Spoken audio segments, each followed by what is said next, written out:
Pode deixar ali, fazendo favor. Podeis assentar, queridos irmãos. Meus irmãos, no sermão dessa noite, eu estarei falando de uma doutrina extremamente importante do cristianismo. Essa doutrina está em vários textos do Novo Testamento. E a doutrina que eu estou me referindo é a doutrina da reconciliação.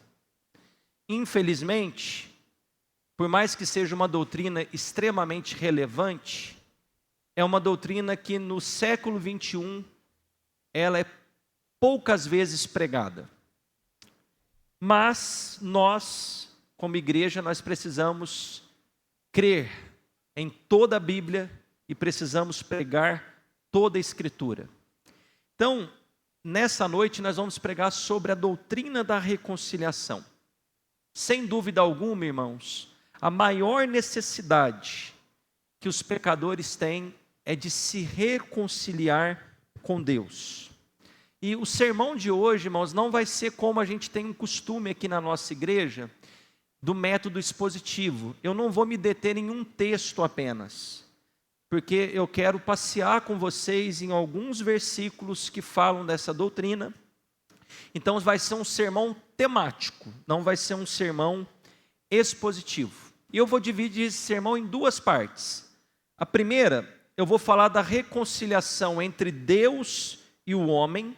E a segunda parte, eu vou abordar um dos resultados ou frutos da nossa reconciliação com Deus, que é a integração no povo de Deus. Ou seja, a cruz de Cristo, ela nos une a Deus e também nos une ao povo de Deus. Então, de forma introdutória, antes da gente ler o primeiro versículo, quando nós pensamos em reconciliação, essa palavra, o que vem à mente da maioria de nós é uma ideia de que pessoas que estavam unidas, desfrutando de comunhão, desfrutando de uma harmonia, de uma pacificação, por algum motivo, essa comunhão foi quebrada, foi rompida, essa relação foi comprometida. Portanto, há uma necessidade de reconciliação. Isso acontece nos nossos relacionamentos diários, né? Pessoas que você tem uma comunhão, tem uma espécie de amizade, mas por algum motivo você acaba aqui rompendo essa amizade, às vezes um desafeto, algo que a pessoa falou, isso acontece no aspecto familiar, e aí a necessidade do quê? De se reconciliar. Houve uma ruptura. Algo aconteceu e fez com que pessoas tivessem agora uma inimizade, um afastamento um do outro. E quando nós falamos de reconciliação com Deus, a ideia também é essa. E aí nós temos que ir em Gênesis capítulo 1, 2 e 3, e lá nós vamos ver que Deus criou todas as coisas, e a criação máxima, aquela que recebeu o título como a coroa da criação, foram os seres humanos. Nós somos os únicos que recebemos a imagem e semelhança de Deus. Nenhum outro ser criado foi tão privilegiado como nós, seres humanos. Nós recebemos a imagem e semelhança do Senhor. E os nossos pais ali, Adão e Eva, os nossos representantes, você percebe claramente que eles tinham uma comunhão plena com Deus. Eles tinham uma amizade, eles tinham um carinho, eles estavam próximos. A Bíblia diz que no romper do dia, ali no final do dia, na viração do dia, eles se encontravam. Então havia uma comunhão. Entretanto, como está ali no relato de Gênesis, nós vemos o pecado quebrando essa comunhão. Os nossos pais decidiram, tomaram uma decisão de se rebelar contra o Criador, de quebrar o seu mandamento. E quando eles fazem isso, o que acontece é um afastamento, uma quebra da comunhão com Deus.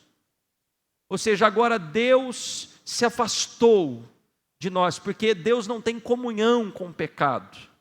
O ser humano agora, você vê Deus chamando ali Adão, e no encontro de Adão, onde você está, Adão está escondido. Adão não quer ter comunhão com Deus mais. Então, quebrou-se um elo.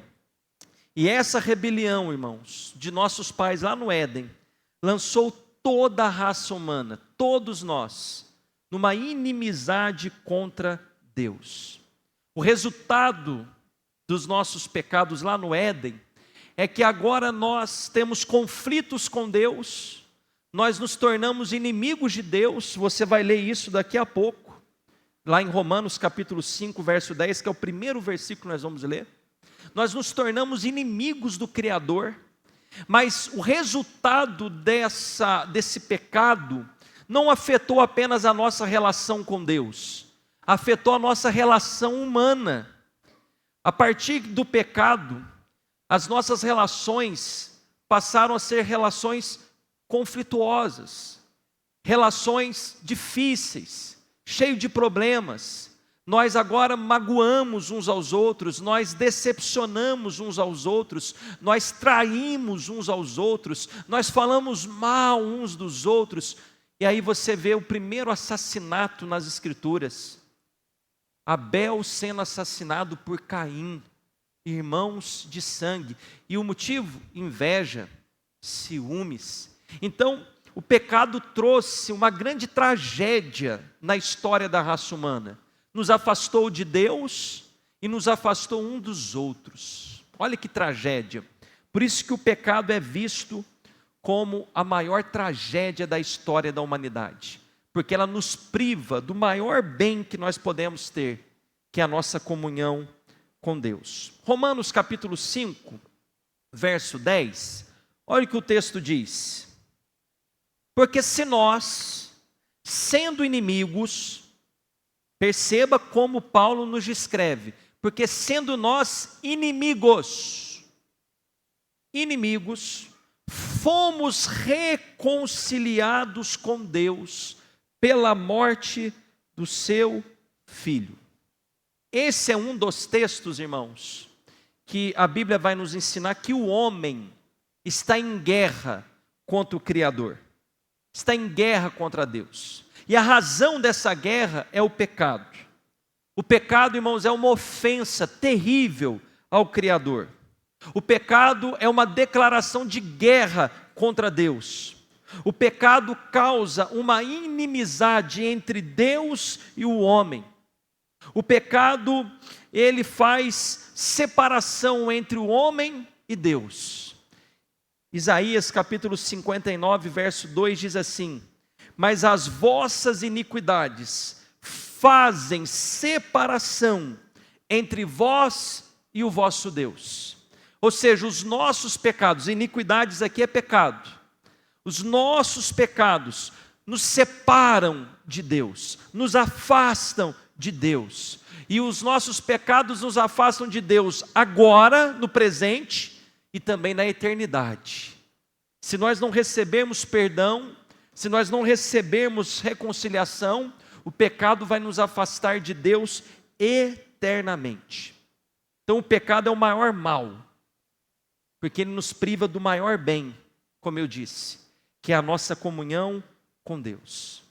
Diferentemente do que muitos pensam e até pregam, com o entendimento de que o pecado não é tão grave assim, biblicamente falando, o pecado é a coisa mais séria diante dos olhos de Deus. Tem crentes que brincam, fazem piadas com o pecado. Você vê filmes, séries, tentando inculcar na nossa cabeça de que o pecado é uma coisa normal, que não é tão grave assim, que não é tão ofensivo assim. Mas veja que o pecado nesse texto é uma declaração de guerra contra o próprio Deus. Veja que o pecado nos torna inimigos de Deus. E o pecado, diz a Bíblia, nos trará uma justa condenação da parte de Deus. Então o pecado é uma coisa muito séria. E as Escrituras vão nos ensinar que nenhum homem pode apagar os seus próprios pecados. Escute isso. Nenhum homem pode resolver o problema do pecado. Nenhum homem pode limpar-se dos seus próprios pecados.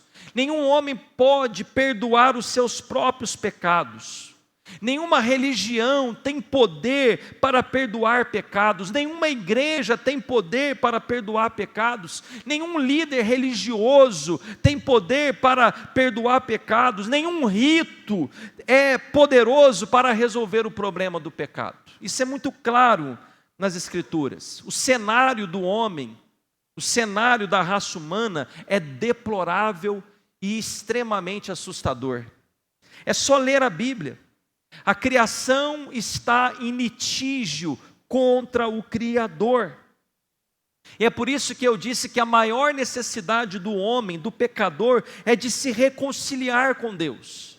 É de voltar-se para o Criador.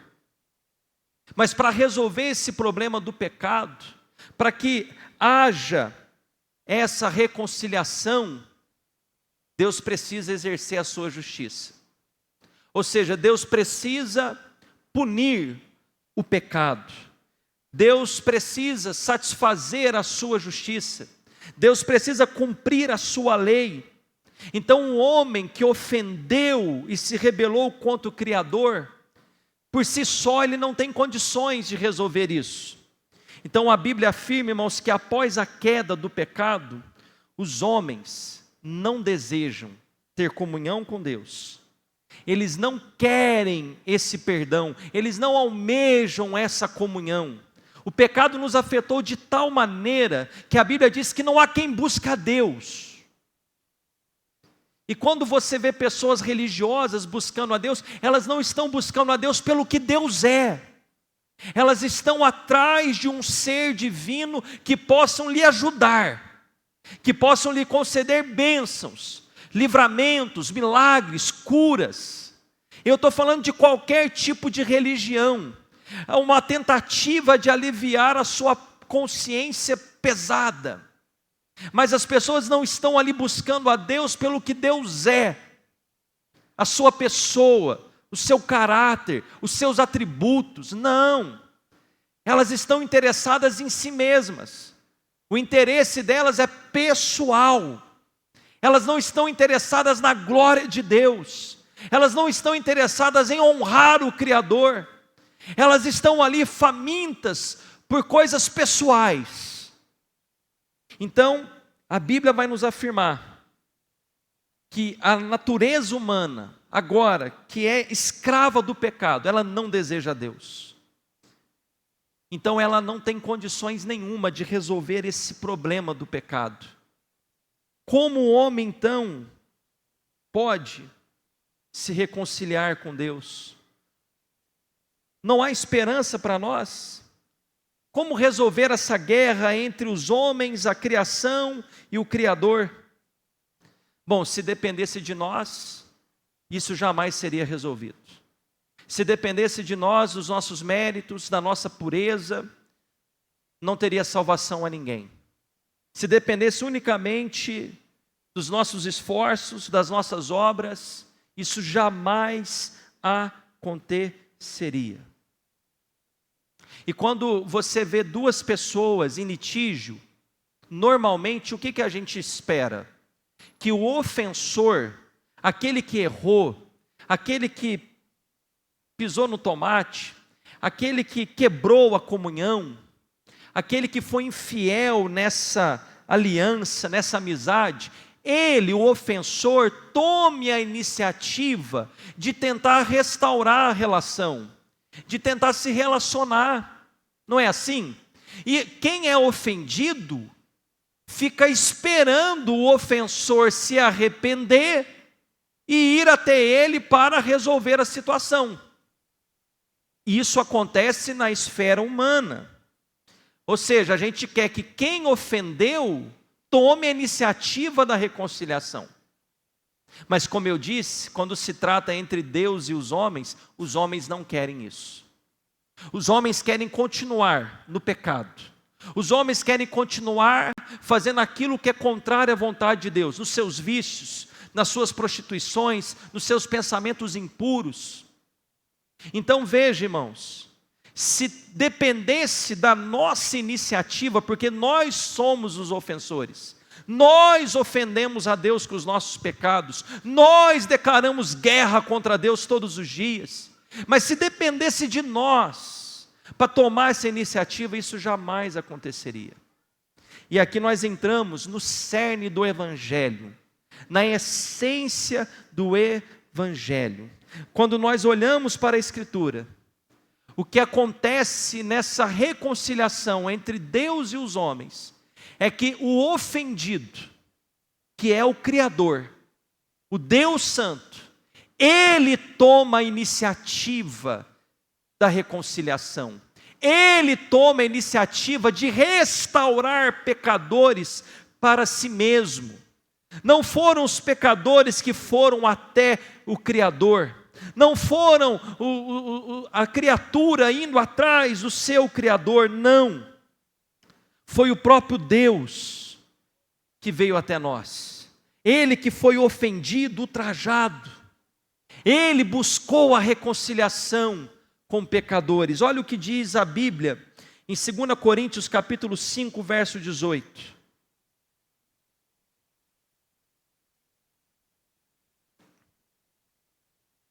Ora, tudo isso provém de Deus, que nos reconciliou consigo mesmo por meio de Cristo e nos deu o ministério da reconciliação. Tudo isso provém de quê, irmãos? De Deus. Quem tomou a iniciativa da reconciliação, de restaurar essa comunhão que foi quebrada? Deus. Não veio do homem. Deus, em seu infinito amor, na sua graça, mesmo ofendido com os nossos pecados, procurou o homem ofensor.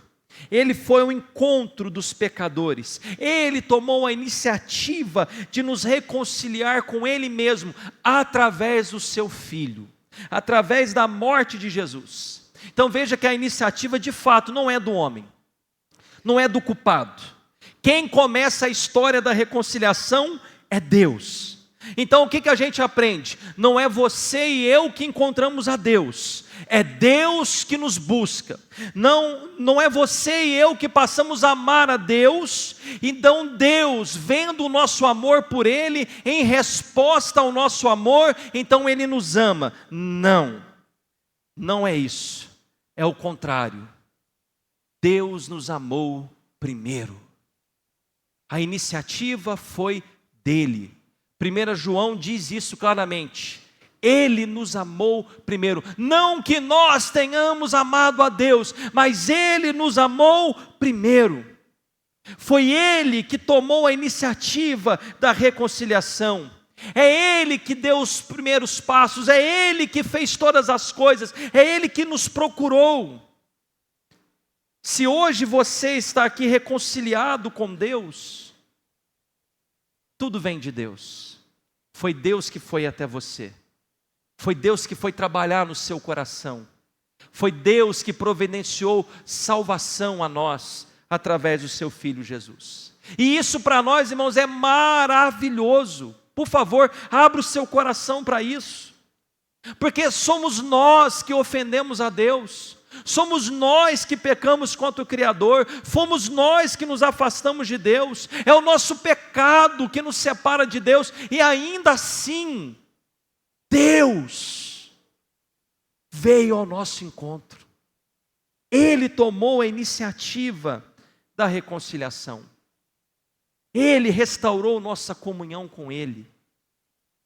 E a pergunta que nos vem à mente, como que Deus fez isso? Esse é o grande dilema da Escritura.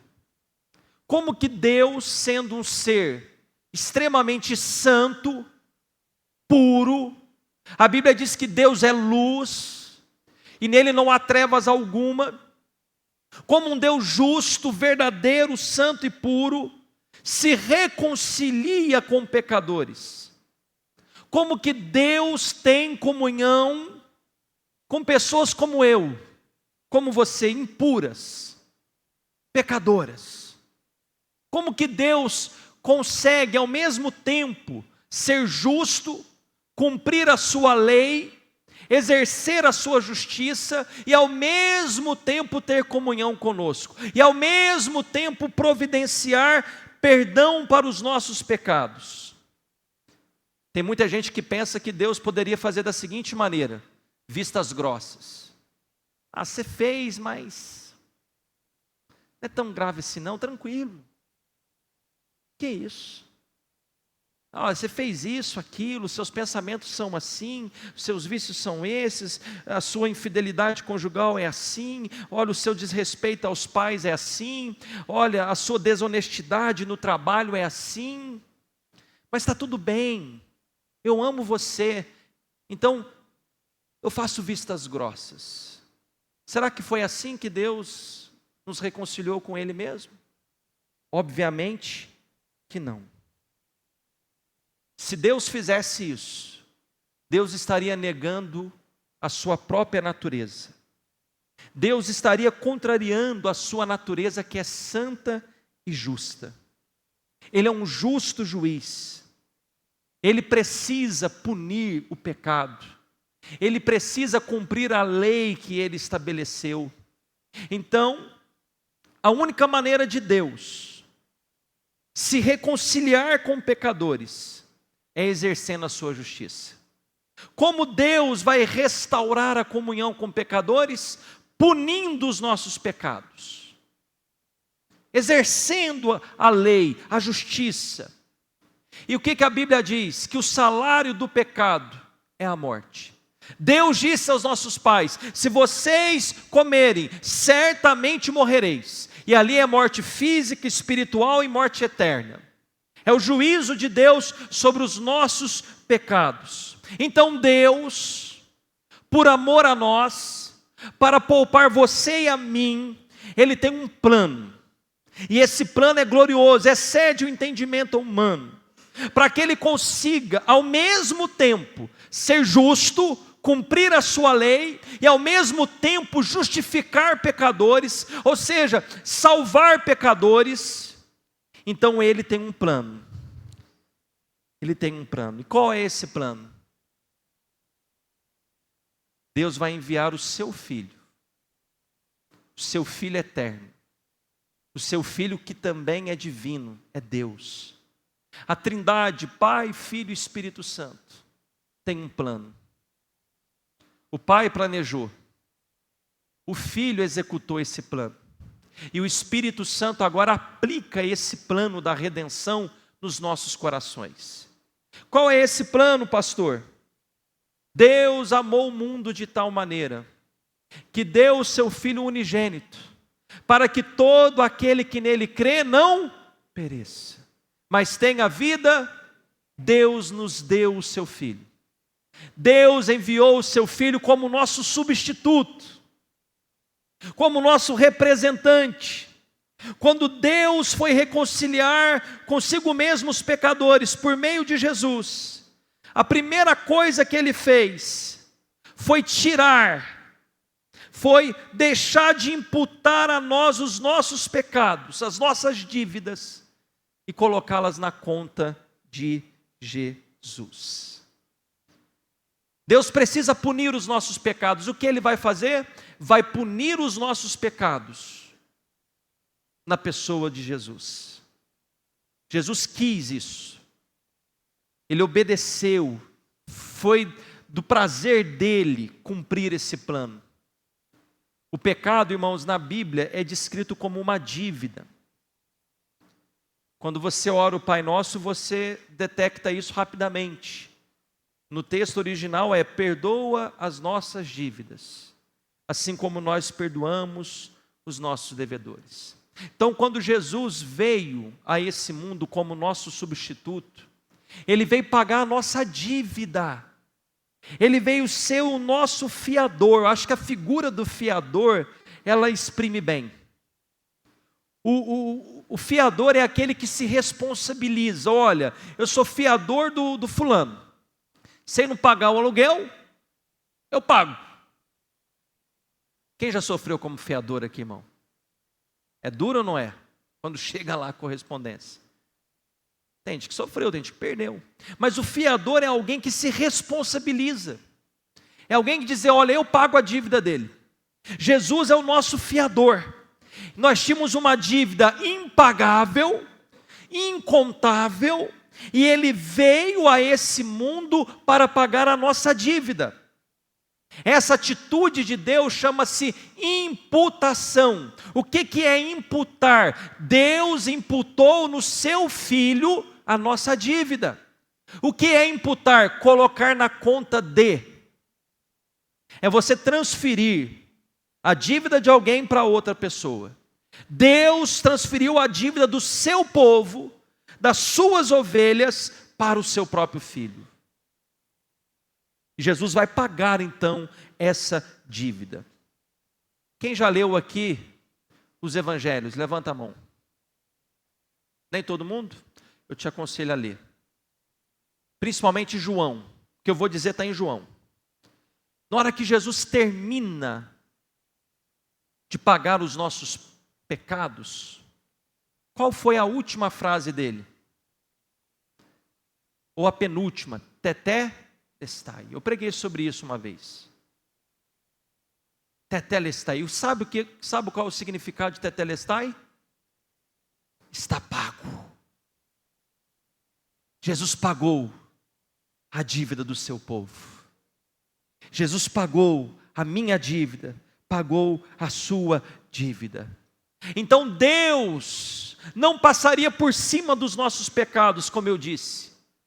Ele não faria vistas grossas, porque isso seria negar a si mesmo. Diz a Bíblia que Deus é santo e Ele não inocenta o culpado. O trono de Deus é um trono de justiça. Então o que Deus fez? Exerceu a sua justiça no seu Filho. O seu Filho foi condenado em nosso lugar. Isaías capítulo 53, verso 5 diz assim: mas ele foi ferido por causa das nossas transgressões e moído por causa das nossas iniquidades. O castigo que nos traz a paz estava sobre ele, e pelas suas pisaduras fomos sarados. Ele foi ferido, olha, escute, ele foi ferido por causa das nossas transgressões, por causa dos nossos pecados. Aí o texto continua, ele foi moído por causa das nossas iniquidades. O castigo, esse castigo aqui, o que é, irmãos? O juízo de Deus, a justiça de Deus. Deus em seu Filho cumpriu a sua justiça. A lei exigia a morte do transgressor. E quando Jesus leva sobre si, põe na sua conta os nossos pecados, é a morte que ele enfrenta. Ele morre em nosso lugar, cumprindo toda a lei de Deus. Por isso, irmãos, que em Romanos capítulo 5, verso 1, a palavra de Deus vai dizer que quando nós colocamos a nossa fé em Jesus, nós somos justificados, nós somos declarados justos. Você não deve mais nada, todas as suas dívidas foram pagas, diante do tribunal de Deus está quite, não tem mais dívida, e agora você tem paz com Deus. Isso pressupõe que nós não tínhamos paz com Deus. É o que eu li em Romanos 5,10. Nós éramos inimigos de Deus. Mas agora, por causa de Jesus, nós temos paz. Olha, nós estávamos longe, agora nos aproximamos, como diz Efésios. Deus nos reconciliou consigo mesmo. Romanos 5, verso 1 diz assim: tendo sido, pois, justificados pela fé, temos paz com Deus por nosso Senhor Jesus Cristo. Quando uma pessoa põe a fé em Jesus, todos os seus pecados são perdoados. Quando a pessoa coloca a fé em Jesus, aquela inimizade que ela tinha contra o Criador é eliminada. A dívida dela foi paga. Agora ela tem livre acesso à presença de Deus. Então a cruz de Cristo, irmãos, aponta para o alto, para o céu. A cruz de Cristo fala-nos do relacionamento nosso com o Criador. Na cruz, Cristo nos reconciliou com Deus, restaurou a nossa comunhão com Deus. Isso é reconciliação. Deixa eu te fazer uma pergunta. Você é alguém que reconciliou-se com Deus? Você verdadeiramente entendeu isso aqui que eu acabei de explicar? Você realmente tem paz com Deus? Ou você continua em guerra contra o Criador? Mas tem o segundo ponto, é a segunda parte do sermão. Se a cruz aponta para o alto, para o nosso relacionamento com Deus, ela também aponta horizontalmente, tanto vertical quanto horizontal. A cruz também restaura relacionamentos humanos. A cruz nos aponta para uma outra comunhão também, a comunhão entre nós, o povo de Deus. Como eu disse, irmãos, o pecado não afetou apenas o nosso relacionamento com Deus. O pecado também afetou o nosso relacionamento com o próximo. Irmãos, nós somos um ser beligerante, que vive em guerra, guerra contra si mesmo. Irmão, tem dia que a gente não se suporta. Você já passou por isso? Rapaz, eu não estou aguentando eu mesmo. Você já passou por isso ou não? Quando você, humildemente, você fala, rapaz. Aí eu falo para a Érica, como é que você me aguenta? É verdade. Nós estamos em guerra, conflitos internos. Você luta com pensamentos estranhos, ruins. Quando você menos espera, você está brigando. E você, depois da briga, depois da discussão, você tenta lembrar o que te levou a brigar. E sabe qual que é a resposta? Rapaz, nem sei. Nem sei porque eu estou brigando com você. Porque a gente é um ser beligerante. A gente vive em guerra. Por coisas pequenas, como por exemplo Abel e Caim. Então, por causa do pecado que habita em nós, irmãos, nossos relacionamentos são marcados por problemas, por conflitos.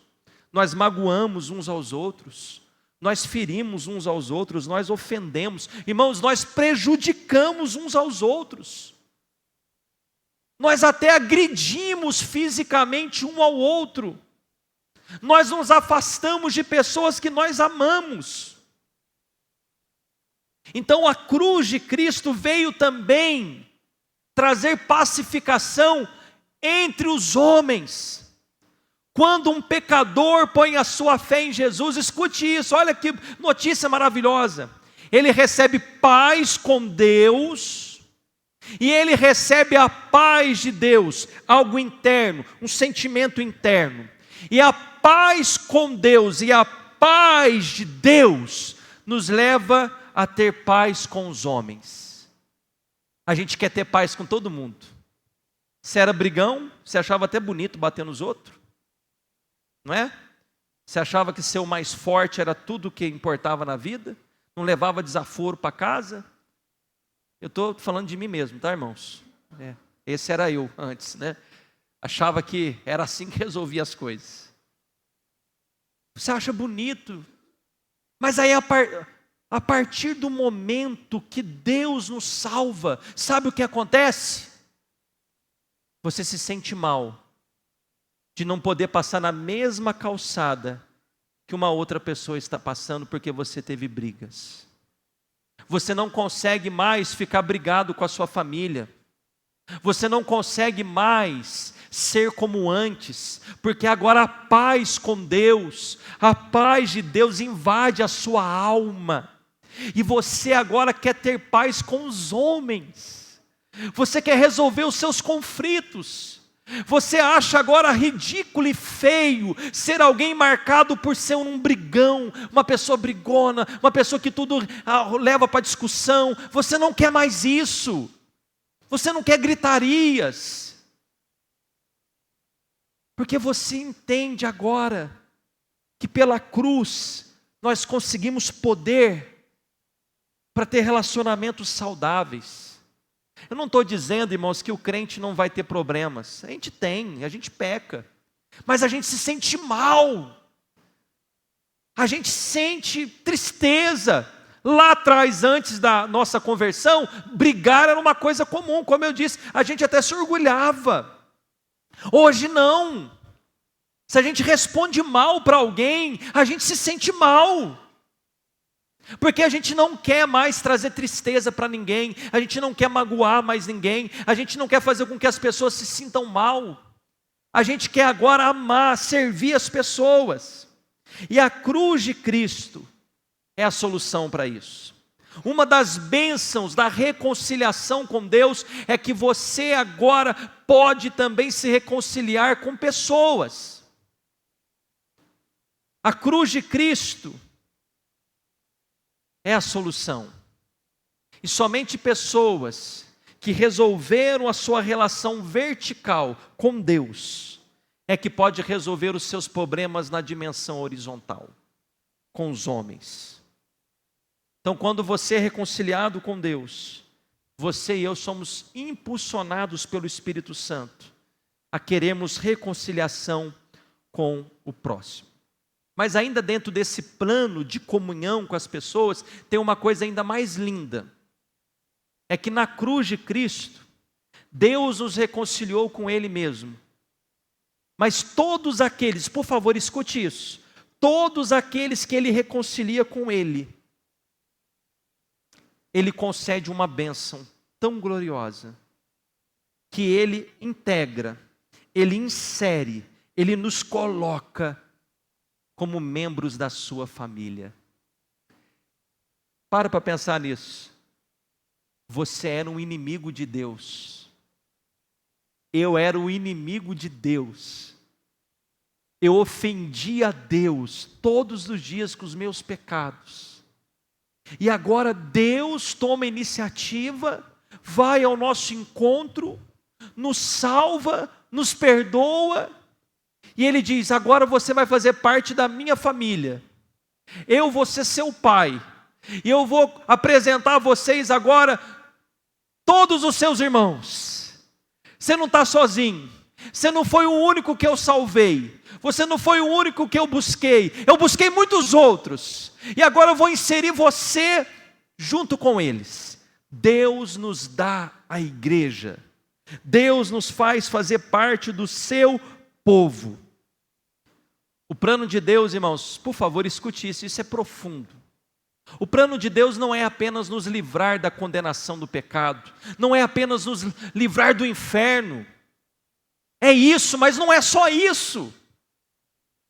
Deus tem um plano ainda mais glorioso.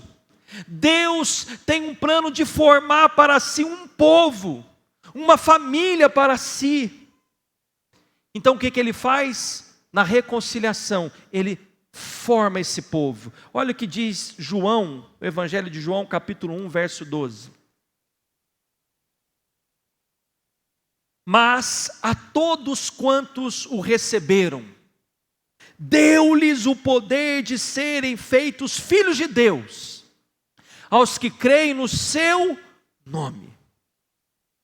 Irmãos, esse versículo aqui, se eu fosse você, eu grifava ele na sua Bíblia.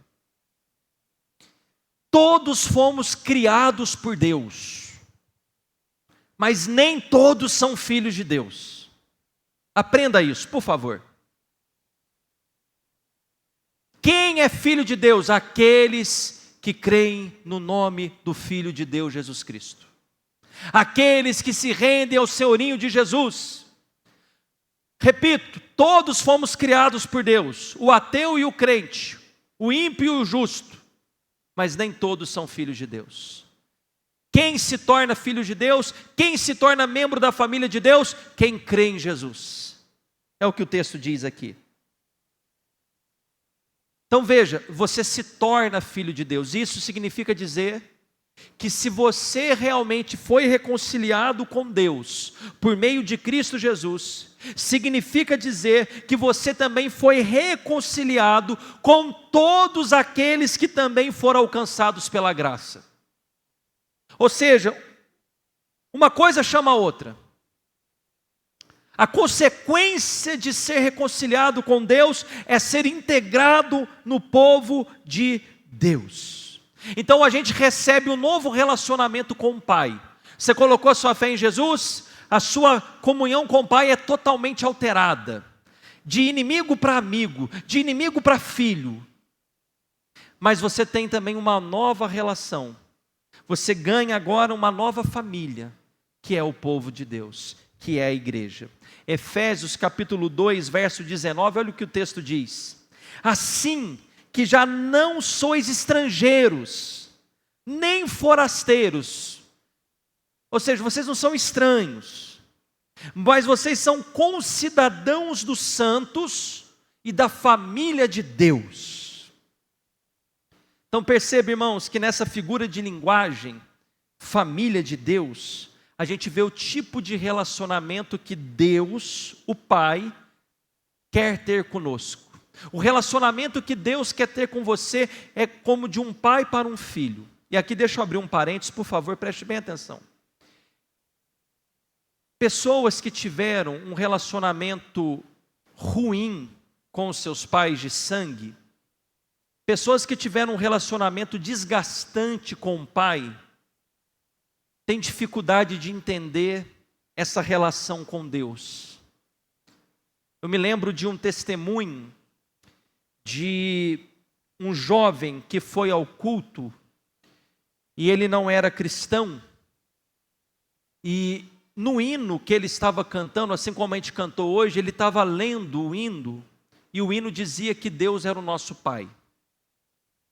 Ele fechou o seu coração, porque o relacionamento com o pai dele tinha sido horrível. Então ele faz uma oração, ele diz assim: Deus, eu não aceito chamá-lo de pai, porque a figura do pai é uma figura ruim, é uma figura carrasca. Mas se o Senhor de fato é um pai, totalmente diferente do pai que eu tive, eu vou te pedir uma coisa, Deus. Eu quero que o Senhor me dê um abraço, porque eu nunca recebi um abraço do meu pai terreno. Ao mesmo tempo que ele está fazendo essa oração, o pastor conta que o Espírito Santo falou no coração dele assim: está vendo aquele jovem visitante? Vai lá e dá um abraço nele. O jovem acabou de fazer a oração dele e abriu os olhos, o pastor estava de frente com ele. E diz assim: filho, Deus mandou vir aqui dar um abraço em você. E aí aquela dificuldade de entender relacionamento de pai e filho caiu por terra. Talvez você não teve nem pai.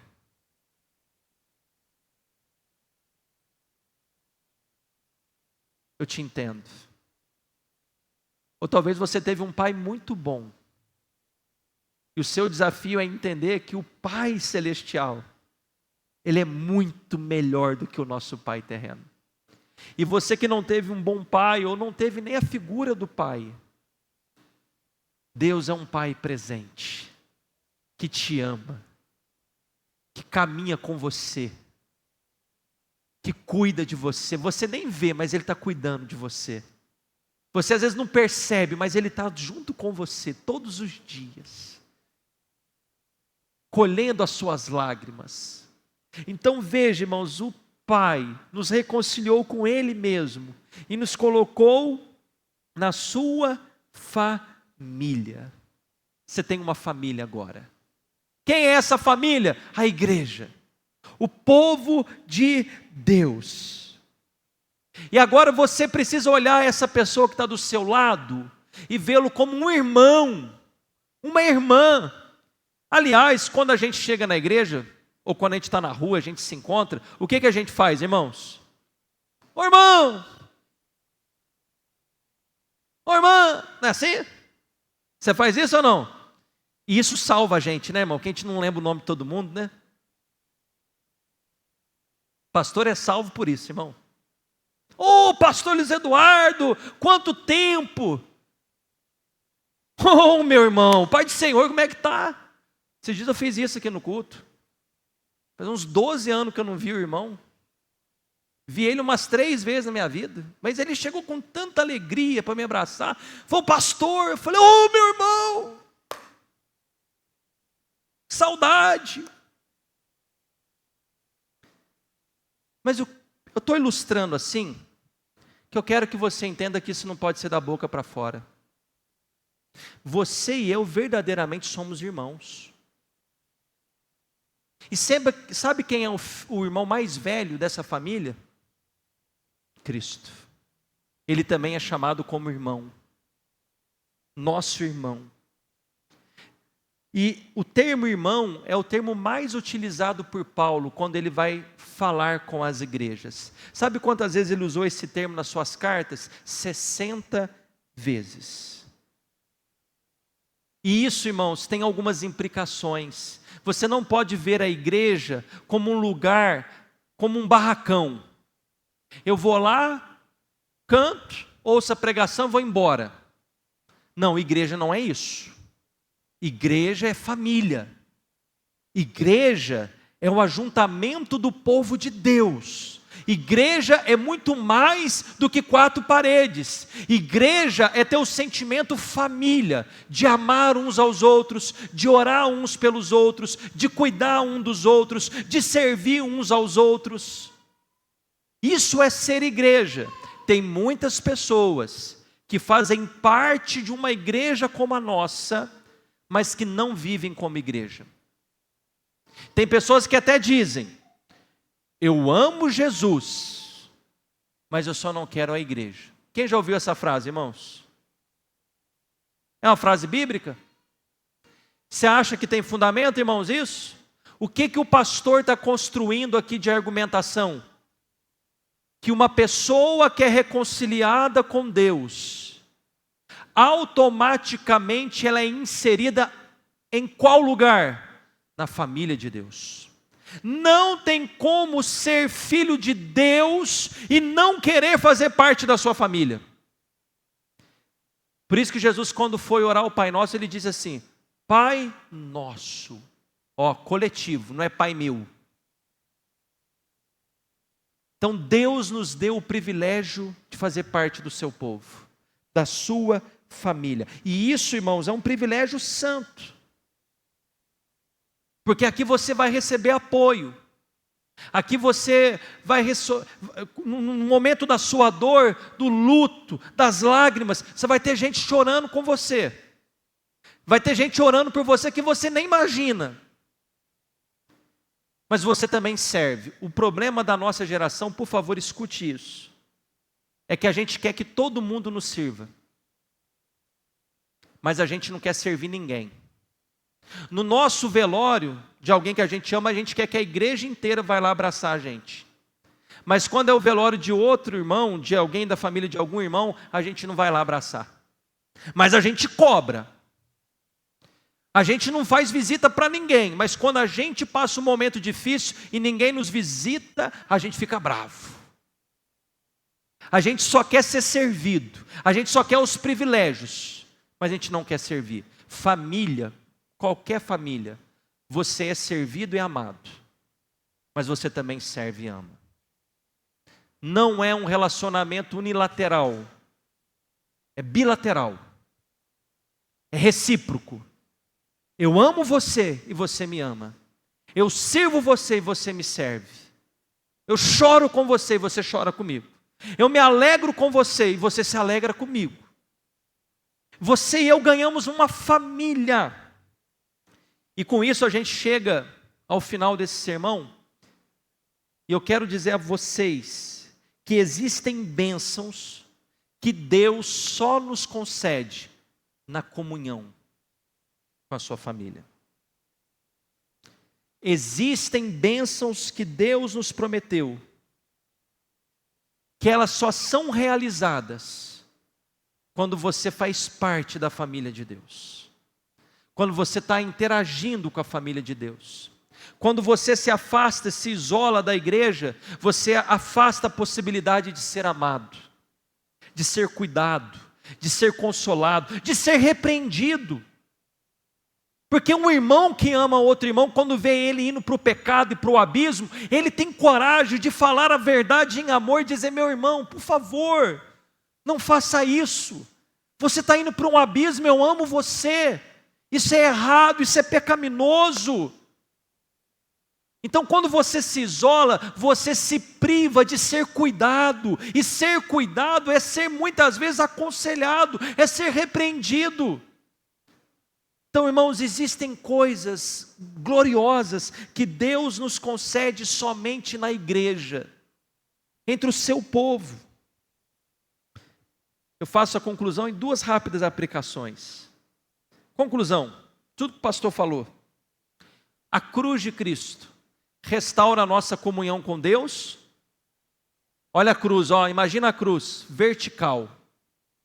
A cruz de Cristo resolve o nosso maior problema: perdão de pecados, reconciliação com Deus. Mas ela também nos une horizontalmente. A gente agora vai pedir perdão para as pessoas que a gente ofendeu. A gente não vai querer ser inimigo mais de ninguém. E ainda Deus nos dá um privilégio: fazer parte da sua família. Então essa história de que a pessoa diz: eu sou cristão, eu sou crente, mas não faço parte da igreja, é uma contradição. É impossível ser cristão e não fazer parte do povo de Deus. Ficou claro isso, irmãos? 2 aplicações: a oferta da reconciliação. 2 Coríntios 5:20 diz assim: portanto, somos embaixadores em nome de Cristo, como se Deus exortasse por meio de nós. Em nome de Cristo, pois, pedimos que vocês se reconciliem com Deus. Olha que privilégio. Nós somos reconciliados com Deus. Deus veio até nós.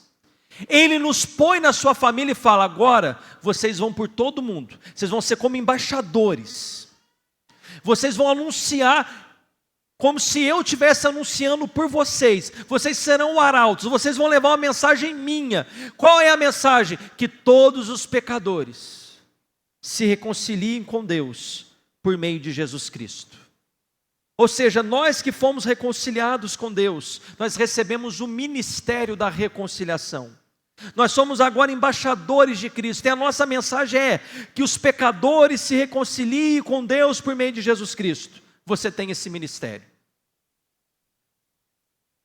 Já algumas vezes, alguns irmãos, às vezes, com sentimento louvável, dizem assim: eu sou um crente esquenta-banco. Eu não faço nada na igreja, eu não toco, eu não canto, eu não sou diácono, eu não sou presbítero. Eu quero deixar de ser um crente esquenta-banco. Meus irmãos, por favor, não limite a obra de Deus somente dentro do culto. Você já pensou uma igreja com 3.000 membros e o pastor ter que arrumar uma função no culto para 3.000 pessoas? Isso não existe, irmãos. Deixa eu falar uma coisa: existem muitos ministérios que são exercidos fora do culto. Você, meu irmão, que não tem um cargo na igreja, você é extremamente útil e importante na igreja, no reino de Deus. E todos nós recebemos esse ministério, o ministério da reconciliação. É seu dever, é meu dever anunciar aos homens: olha, você está em inimizade com Deus, você com os seus pecados, assim como eu, estamos declarando guerra a Deus, mas eu tenho uma boa notícia para você: Deus tomou uma iniciativa de restaurar a nossa comunhão com Ele, de perdoar os nossos pecados, e o meio dessa restauração, o meio dessa reconciliação é o seu Filho Jesus. Você recebeu esse ministério e eu também. Todo crente foi chamado para ser um ministro, no sentido de ministrar a reconciliação, de pregar a salvação. E existem outros ministérios: visitar pessoas, orar pelos enfermos, apoiar aqueles que estão fracos na fé. Tem muita coisa para ser feita. Assistência social, tem muita coisa. Mas Deus nos chamou para sermos ministros da reconciliação. Quantos aqui foram reconciliados com Deus? Levante a mão. Você tem convicção disso? Então, por favor, aonde Deus te colocou, o seu local de trabalho, na academia que você frequenta, no futebol que você participa, no vôlei, no basquete, na faculdade, lá no seu local de trabalho, na sua vizinhança, Deus deu a você e a mim a responsabilidade de anunciar a todos eles que Deus em Cristo reconcilia pecadores com Ele. Você não pode ficar com a sua boca fechada. Você não pode se intimidar, ser covarde. Eu e você precisamos ter ousadia de anunciar o Evangelho de Jesus Cristo. E a última aplicação, agora somos povo de Deus. Além do perdão dos nossos pecados, como eu disse, Deus nos fez os seus filhos. Deus nos fez seu povo. Propriedade exclusiva de Deus. Olha o que diz 1 Pedro 2,9, irmãos. É outro versículo para a gente grifar. Vocês, porém, são geração eleita, sacerdócio real, nação santa, povo de propriedade exclusiva de Deus, a fim de proclamar as virtudes daquele que o chamou das trevas para a sua maravilhosa luz. Nós nos tornamos povo de propriedade exclusiva de Deus. Meus irmãos, você faz parte agora do povo de Deus. E você precisa ter compromisso com o povo de Deus. Você precisa almejar comunhão com o povo de Deus. Um filósofo inglês chamado Thomas Morus, ele disse o seguinte, abre aspas, para o ser humano, viver é conviver, fecha aspas. Repito, para o ser humano, viver é conviver. O que a gente quer dizer com isso? Não existe cristão de carreira solo. Não existe um crente que vive como uma ilha isolada. Não. Todo crente deve ter comunhão com Deus. Todo crente deve ter comunhão com Deus. E como eu disse, eu concluo. Existem bênçãos, irmãos, que são alcançadas somente na comunhão. Alguém já disse, a gente não sabe quem disse essa frase, mas é uma frase muito interessante. Abre aspas, gente precisa de Deus, mas gente precisa de gente. Fecha aspas. Eu preciso de Deus, mas eu preciso de vocês também. Ninguém pode caminhar sozinho.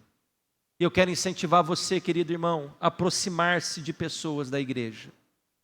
Eu quero incentivar cada um de nós, irmãos, a tomar iniciativas. Chama alguém da igreja para tomar um café na sua casa. Saiam, vão comer um lanche, vão comer um salgado. Faça algo nesse sentido. O retiro que está por vir é uma grande oportunidade para a gente estreitar laços. Quanto mais você tiver comunhão com Deus, escute isso, mais bênçãos serão derramadas sobre a sua vida. Se você continuar caminhando sozinho, daqui a pouco o abismo estará diante dos seus olhos. Você precisa de alguém para te levantar quando você estiver caindo. Você precisa de alguém para te dar uma palavra de encorajamento. Você precisa de alguém para te corrigir. Todos nós precisamos disso. Amado irmão, você pode ser uma resposta de Deus para alguém. Sabia disso? Talvez há irmãos aqui lutando com pensamentos tão ruins. Irmãos querendo o divórcio. Irmãos com pensamentos suicidas. Lutando contra a depressão, contra a ansiedade. Você pode ser resposta de Deus. Para esse irmão que está no seu lado, à sua frente, atrás de você. Às vezes com um simples gesto, um abraço, um convite para tomar um café, uma oração que você diz, irmão, posso orar por você? Você pode ser a resposta de Deus. Eu me lembro de um testemunho do reverendo Hernandes Dias Lopes, que uma irmã da sua igreja ligou para ele e disse, pastor, eu estou comunicando ao senhor que eu estou saindo da igreja. Eu pastor disse: mas querida irmã, mas por quê? Nós amamos tanto a irmã tão querida por nós. Tem um problema aí, a gente não vai liberar você não.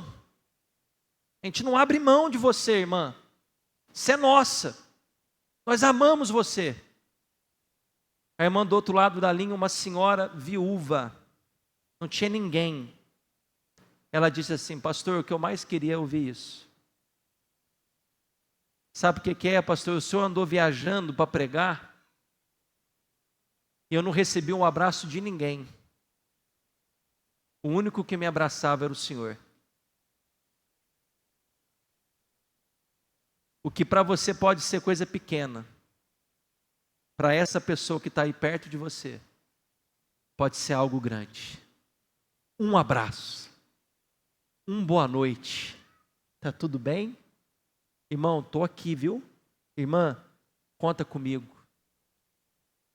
Você mandar uma mensagem dizendo: estou sentindo sua falta. Nós somos irmãos. São bênçãos que Deus nos concede só aqui, na comunhão dos santos. Quantos podem exaltar Jesus nessa noite? Fique de pé, vamos orar. Senhor, obrigado. O Evangelho é lindo. O Evangelho é glorioso demais. Faltam-nos palavras para agradecer o Senhor. Faltam-nos palavras para externar a nossa alegria de saber que mesmo o Senhor vendo em nós tantos pecados, mesmo o Senhor vendo em nós tantas mazelas, o Senhor tomou a iniciativa da reconciliação. O Senhor nos amou. O Senhor foi até nós. Oh, Senhor. E quando eu olho para a minha vida, Senhor, isso para mim é tão claro. Quando o Senhor me alcançou,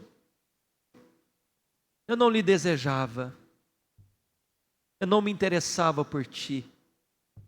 Ao contrário, meu único interesse era satisfazer os prazeres da carne, do pecado. Mas o Senhor foi ao nosso encontro. O Senhor abriu os nossos olhos. O Senhor nos deu vida.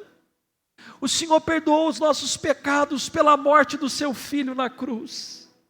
E o Senhor nos aproximou de Ti. O Senhor nos trouxe para perto. Agora somos filhos do Senhor. O Senhor nos colocou entre a Sua família. Fomos adotados pelo Senhor. Podemos agora dizer: Abba, Pai, Tu és o nosso Pai. Oh, Senhor, como é maravilhoso ser Teu filho. Ah, Senhor, como é maravilhoso pertencer à Sua família, pertencer à igreja. Enche o nosso coração de amor por Ti e pelos nossos irmãos. Ajuda-nos a amar aqueles irmãos difíceis, de personalidades distintas da nossa. Ajuda-nos a amar irmãos que nos magoaram. Ajuda-nos, Senhor, a viver o amor do Senhor em nossa família cristã. Nos abençoe, Pai. Eu quero ser resposta do Senhor na vida de meus irmãos. Ah, Pai, usa os meus irmãos para serem resposta do Senhor à minha vida. E dai-nos um sentimento de família, em nome de Jesus.